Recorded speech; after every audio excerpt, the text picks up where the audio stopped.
Horas, Horas, Horas. Bali G Academy datang di hadapan Anda dari tepian Danau Toba yang indah. Oke, kita bahas lagi tentang rekayasa pembantaian 6 laskar FPI ya, yang terjadi katanya di KM 50+200. Ya, di sini ada berita terbaru ya, Brigjen Purnawirawan Yusri Yunus wafat ya karena katanya kena kanker paru-paru stadium 4. Ini profil dan perjalanan karirnya ya. Dia pernah menjabat, ini kabar duka datang dari dunia kepolisian. Brigjen Purnawirawan Yusri Yunus, mantan Kepala Bidang Humas Polda Metro Jaya, meninggal dunia pada usia yang telah memasuki masa pensiun.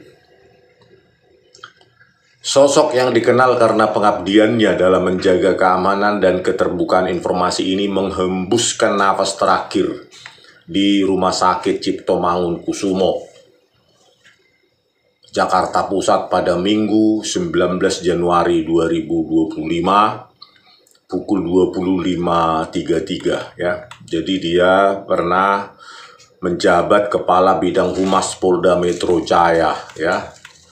Tahun 2020 juga dia ya, kasus pembantaian 6 laskar FPI.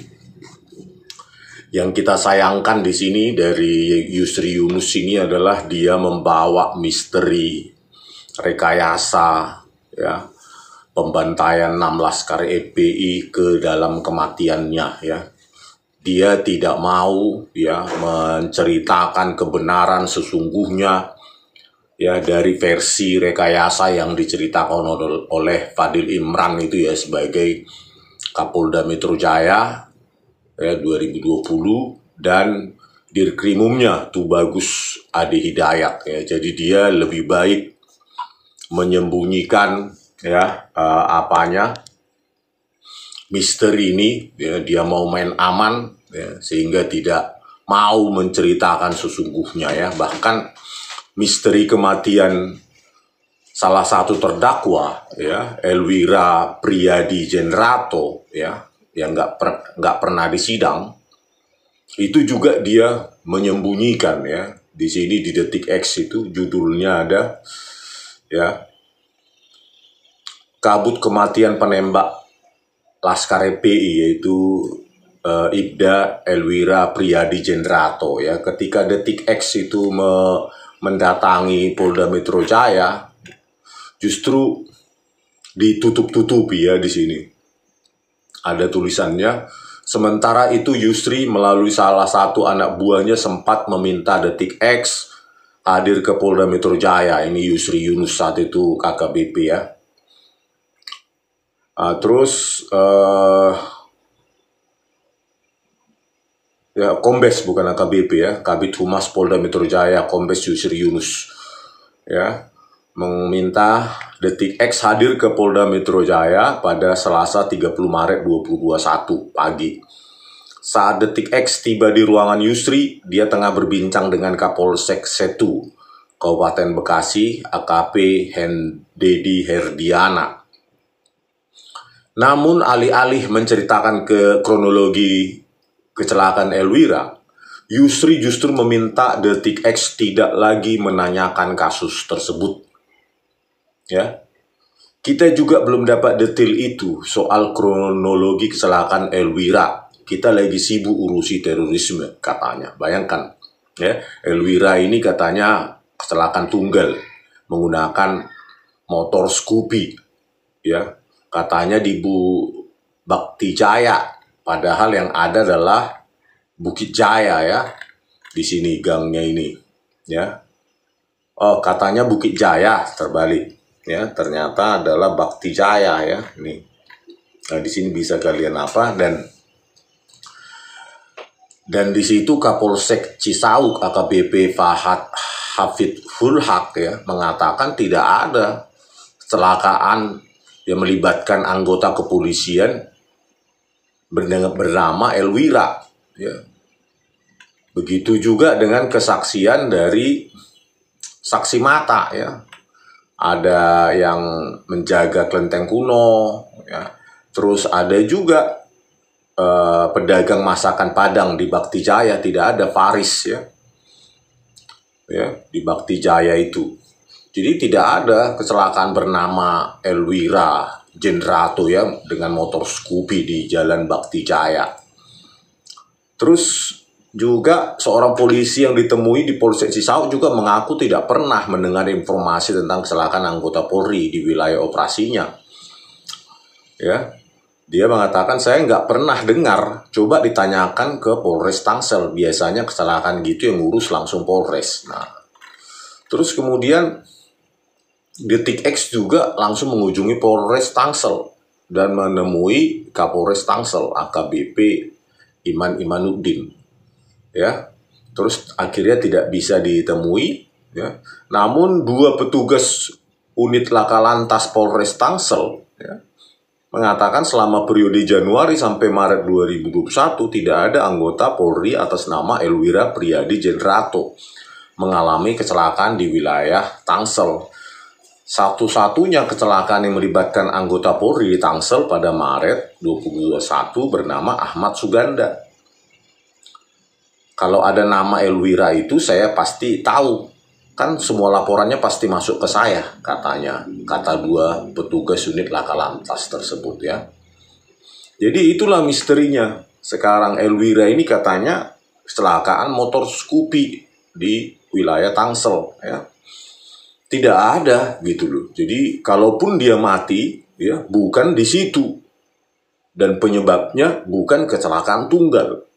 Kalaupun dia mati, ya, Elwira Priyadi Jendrato yang akhirnya tidak dihadirkan di persidangan. Jadi hanya ada dua terdakwanya, Yusmin Ohorela dan Fikri Ramadan Tawainela. Ya, kalaupun dia mati bukan di Tangsel dan bukan kecelakaan tunggal motor Scoopy, atau barangkali dia masih hidup sampai saat ini, gitu, ya. Jadi ada dua kemungkinan, dan ini dicoba ditutupi oleh Yusri Yunus ini, gitu, ya. Bahkan dia katakan, kita juga belum dapat detail itu, kronologi kecelakaan Elwira, kita lagi sibuk urusi terorisme. Nah, menghindar Yusri Yunus ini. Saya yakin sebagai Kabid Humas Polda Metro Jaya, dia mengetahui rinci detail dari rekayasa ini, ya. Rekayasa pembantaian 6 Laskar FPI, ya. Bahkan Yusri Yunus ini juga ikut, ya, dalam konversi yang memajang senjata api dan senjata tajam yang mereka tuduh dipakai oleh Laskar FPI dalam penyerangan mereka di sekitar hotel Novotel, ya, di Karawang Barat. Nah, inilah, ya, rekayasa ini lebih baik kenapa nggak dibongkar sebelum dia meninggal dunia, sebelum dia check out dari dunia ini, kan harusnya berguna bagi kemanusiaan, bukan malah dibawa ke dalam dunia kematian, ya. Sayang sekali, padahal saya sering mengungkapkan, ya, sejumlah rekayasa, ya. Indikasi kuat adanya rekayasa. Yang pertama, 4 Laskar FPI yang dibawa dari rest area KM 50 menggunakan mobil Xenia Daihatsu itu tidak diborgol, padahal katanya sudah ada sebelumnya terjadi penyerangan di Karawang Barat di depan Hotel Novotel. Di sana, ya, jalan interchange atau jalan internasional, tetapi malah tidak ada di borgol keempat Laskar FPI, ya, yang masih hidup, bahkan diikat pakai tali rafia, tali ikat sepatu atau ikat pinggang juga enggak, gitu. Duduk aja mereka katanya seperti penumpang biasa di Xenia Daihatsu itu kan bau rekayasanya sangat menyengat, ya. Oleh Fadil Imran, Tubagus Ade Hidayat, terus Andit Jusin dan lainnya, ya. Sayang sekali dibawa rekayasa ini informasi penting kunci oleh Yusri Yunus ini ya. Yang kedua, rest area KM 50 yang merupakan TKP kunci malah dibongkar tahun 2020. Padahal baru saja diresmikan pada 2019 inilah. Ya, rekayasa itu memang sangat vulgar dilakukan oleh kepolisian ya. Mulai dari Fadil Imran, Tubagus Hadi Hidayat sebagai Dirkrimum, bahkan kabar eskrimnya sekarang yaitu Listio Sigit Prabowo ya. Kok bisa seperti ini? Ya. Terus kebetulan yang sangat tidak masuk akal ya, CCTV KM 49-72 tidak bisa mengirim gambar ke server 20 jam sebelum pembantaian 6 Laskar FPI terjadi ya.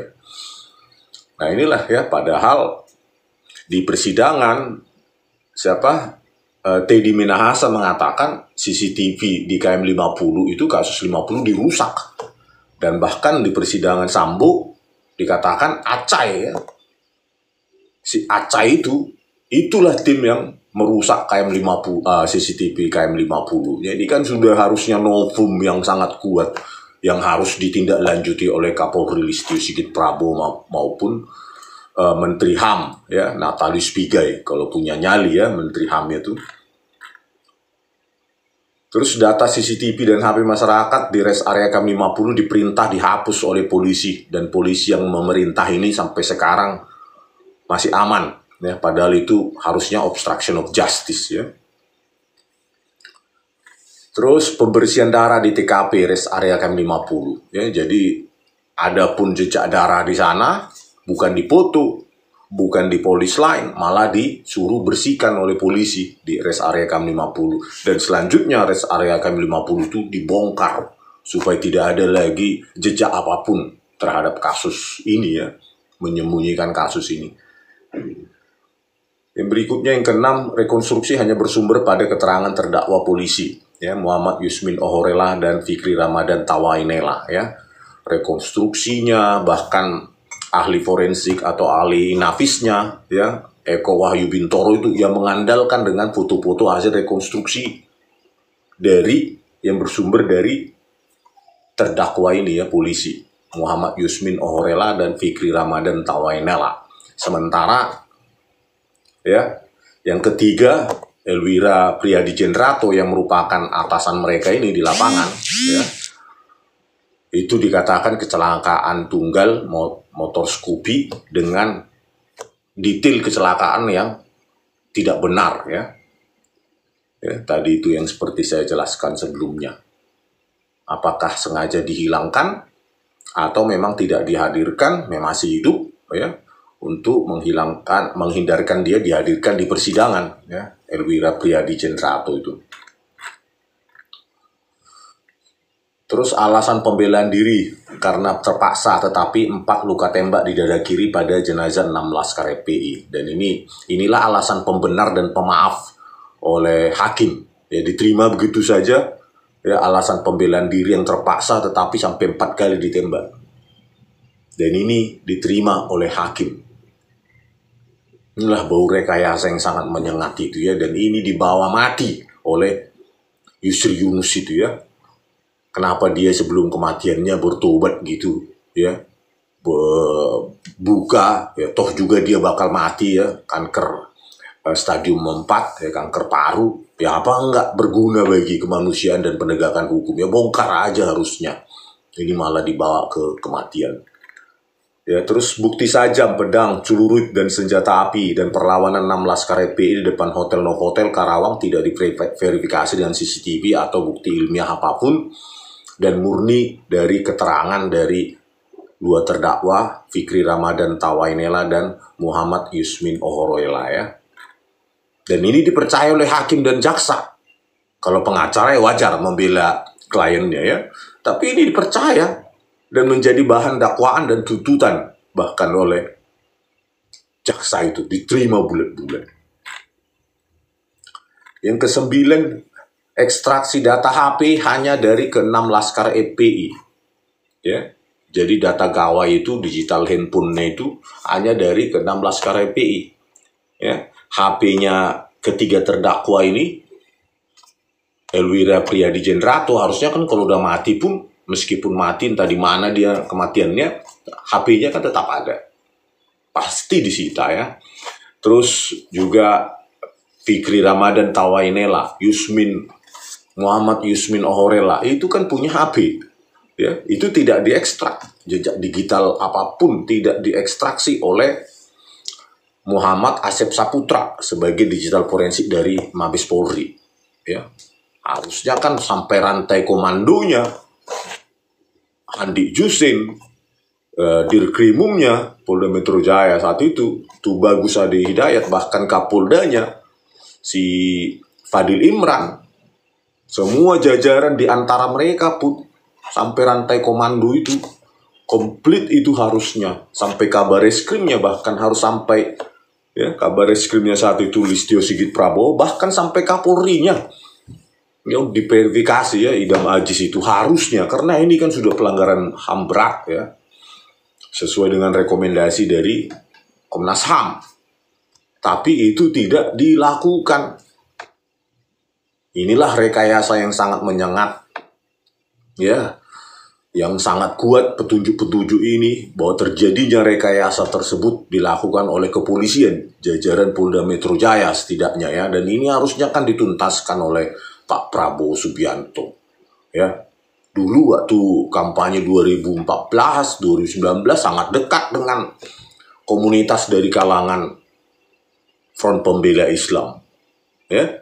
Saya lihat di televisi, kampanye segala macam, sering menghadiri Pak Prabowo Subianto. Tetapi setelah jadi kok seperti menjaga jarak gitu loh, ya. Seperti keluar statement aja pun tidak ini. Kita akan tuntaskan rekayasa, kita akan bongkar ya pembantaian 6 Laskar FPI. Mereka adalah nyawa anak manusia yang harus diperlakukan secara adil menurut hukum yang berlaku di Indonesia. Kan begitu Pak Prabowo Subianto. Baru tugaskanlah Pak Natalis Piga itu buat kepres supaya kuat untuk membentuk dari sejumlah ahli dari segala lini ya, bisa menyita, bisa mengakuisisi data dengan kepres tersebut gitu. Tapi ini sampai saat ini ya 100 hari Prabowo Subianto ini kayak menghindar begitu ya. Apa ya maksudnya ya, dulu dekat sekali ya. Tahun 2014 kampanye atau tidak kampanye pun ya. Terus 2019 juga, tapi kok sekarang kok berubah gitu loh Pak. Ya ini kan ya terlepas kalian setuju atau tidak setuju dengan FPI ya. Banyak hal juga saya tidak setuju, tetapi penegakan hukum harus tetap dilakukan secara proporsional dan adil gitu loh. Inilah yang membuat Indonesia menjadi negara hukum yang beradab, kemanusiaan yang adil dan beradab. Bukan dengan rekayasa kasus, tidak ada kebenaran didapatkan dari rekayasa. Ya.